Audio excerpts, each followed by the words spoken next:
Well, I What do you definitely believe don't in the believe cross? in Jesus. I mean, it's obviously an ancient myth. Oh, and what part of it is an ancient myth exactly? Even the Jesus story, his biography, is completely unoriginal. You know, all the gods that came before him had like the same birthday. And Which gods would that be? The Egyptian god Horus, maybe? He seems like a likely candidate. Unfortunately, one source says Horus's birthday happened in the month of Kuach, which would be our month of November. Plutarch, the ancient writer, does say that Horus was born around the winter solstice, but there's no record of that being December 25th exactly, and Plutarch himself doesn't claim to be giving an exact date. How about the Roman god Mithra? Well, once again, there's no evidence of that either. The Roman versions has Mithra being born out of a rock with no date specifically mentioned. Other versions says that Mithra was created as an adult by Ahura Mazda,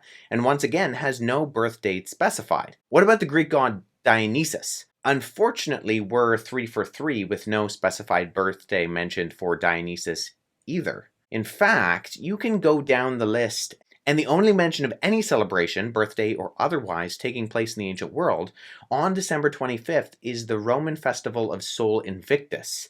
And the evidence for this comes after we already have Christians celebrating the date of Jesus' birth as December 25th. The historian Thomas Taylor actually argues that it's more likely that the Roman Emperor Aurelian placed Sol Invictus on December 25th to compete with the growing rate of Christianity and not the other way around. The same, yes, disciples, like 12 people, many of them were the crucified on Sumerians had some sort of. the same Jesus of Yeah, they somebody. took the Yeah. stories that were going around the Mediterranean at the time and they grafted it onto the life of Jesus. There are no first-hand ancient pagan sources describing deities having 12 disciples. That's just made up out of whole cloth. There's also no example of any other divine figures being crucified.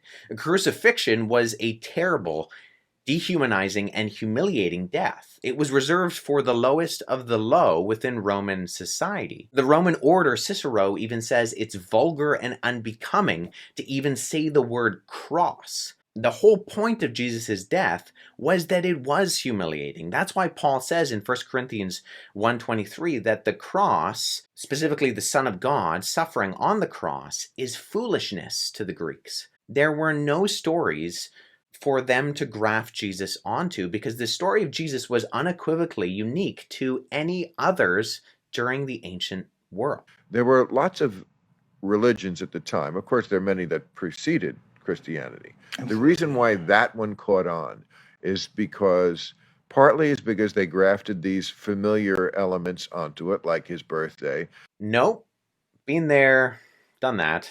coming back to life. That was an old story. Not in the way that it's portrayed in the Gospels.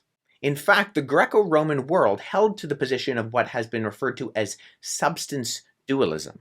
They believed that the physical world was bad and the spiritual world is good. Your soul and life essence was essentially trapped in this meat prison that is your body. The Jewish and Christian idea of a resurrection, of literally coming back to life in a physical way after death, was seen and understood as complete nonsense to the ancient Romans.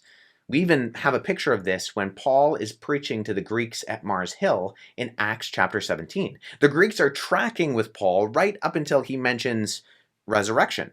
And at that point, they check out and they call him crazy. Why? Because they believed that freedom was to be released from your physical self, not to enter back into it. And the idea of Jesus coming back to life in a physical body, fully resurrected in that way, it was just absolute nonsense in their understanding and worldview. The historian and theologian N.T. Wright, in his book, The Resurrection of the Son of God, actually tracks a timeline with going a few hundred years before Jesus' death and a few hundred years after Jesus' death, and tries to find any evidence of any parallel of rising and dying gods. He comes up with nothing, and there is just no accurate parallel to what we read about concerning the death and resurrection of Jesus being copied from any other ancient source.